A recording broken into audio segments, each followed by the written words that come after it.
Bali, papakulo muna tayo ng sibuyas, kamatis at saka kunting luya. Ayan. Hintayin lang natin kumulo ng kumulo. Ayan. Tatakipan lang natin para mas mabilis kumulo. Tapos ito yung pinaghirapan ko sa fishing. Ayan. Ayan. Ito yung pinaghirapan ko sa fishing. Ito yung maputi, kung tawagin dito maputi. Yan. Sa English ay emperor fish. So, yan. Ito, ang tawag naman dito ay sas. Yan. Ito, ang tawag dito ay sisyok. Tapos ito yung malaking mata. Ang tawag dito ay sakamelon. At ito ang naputol ko na eh.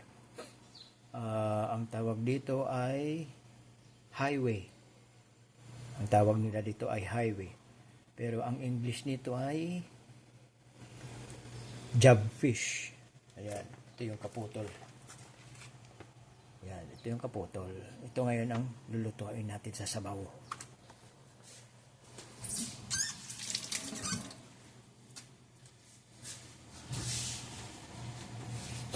O, balikan natin yung kumukulo nating tubig na may kamatis, sibuyas at konting luya. Yan. Siyempre, mayroon na yung asin at saka konting paminta. Yan. Dahil kumukulo na, ilagay lang natin ito. Ito. Yan. Tapos, isama ko na rin itong mga pula. Yan guys. Ito, pagkatapos kulinis na ng isda na to, inasinan ko na. Yan. So, ang matira dito ay pamprito.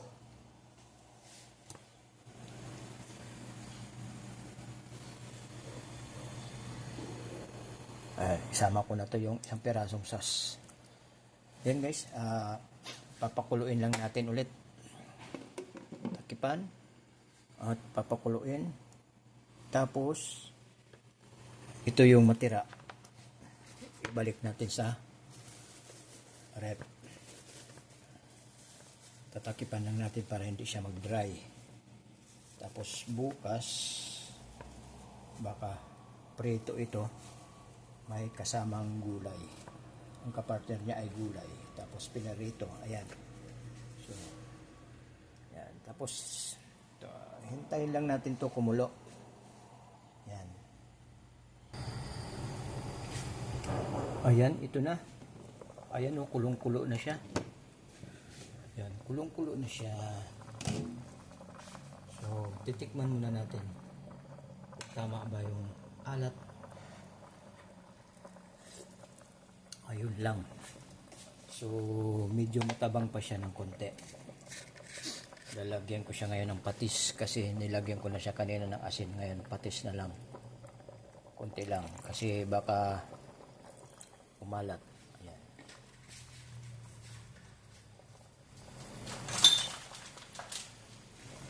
Tapos, lalagyan ko lang siya ng konting paminta. Dagdag lang. Ayan. Tapos, tatakipan lang natin ulit. So, habang hinihintay natin, ito, ihiwain ko lang tong kunting kalamansi. Bali, nasa inyo yan guys. Nasa inyo yan kung, kasi ang gusto ko ngayon ay medyo mayroon siyang asim. Pero kadalasan, hindi ko na nilalagyan ng kalamansi. Pero ngayon ay trip ko yung may kalamansi. Optional naman to. Kung ayaw nyo ng may kalamansi, huwag nyo lagyan. Kung ayaw nyo maasim, yan, huwag nyo nang lagyan. Pwede nyo rin siyang lagyan ng pangsigang powder. Ngayon lalagyan ko siya ng sili na pangsigang, pero ay wala na. Naubos na yung aking siling pangsigang. Ayan, so ito na yung piniga ko yung kalamansi. Ayan, piniga ko na siya. Hindi ko na pinakita yung kung paano ko piniga yung kalamansi. Posible naman hindi mo alam. Ay nako.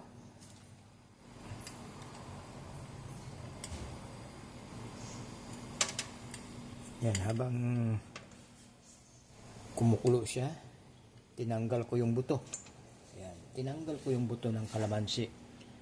Ayan, hindi ko na rin pinakita kung paano ko tinanggal yung buto ng kalamansi. Pag hindi mo alam, ay naku na naman ulit. Ayan. So, ito. Nilagyan na natin ng patis. Ayan. Kung mayroon kayong sili dyan, pwede nyo lagyan ng sili. Pero ako ayaw ko na itong lagyan ng kung ano pang gulay. Kasi yung lasa ng isda, aagawin ng gulay. Lasa ng gulay. So, naghahalo, hindi. Hindi na siya masarap, yung lasang-lasa ng isda, nawawala. Ayan. Ito, titignan ulit natin.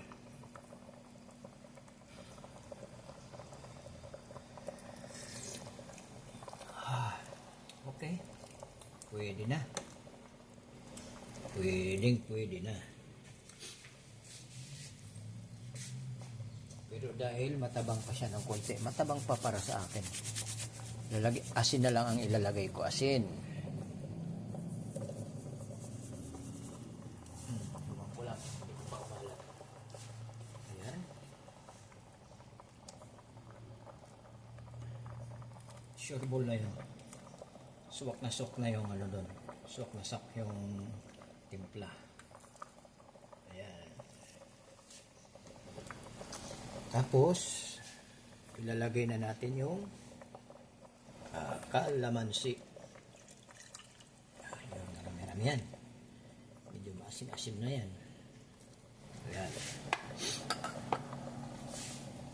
Yung iba, ang kalamansi, nilalagay pag talagang hahanguin na siya. Pero ako naman, gusto ko papakuluan mo siya ulit. Kaya tatakipan natin ng saglit. Siguro mga 1 minuto. Kukulo yan. Ayan. Ito na, kulong-kulo na. Ayun. Sus. Papatayin na natin. Ayan. Alright.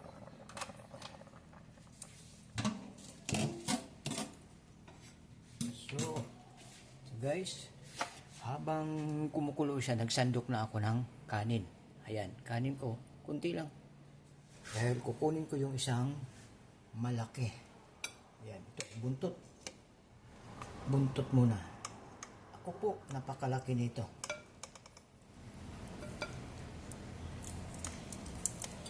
Buntot, ayan. Ayan, no?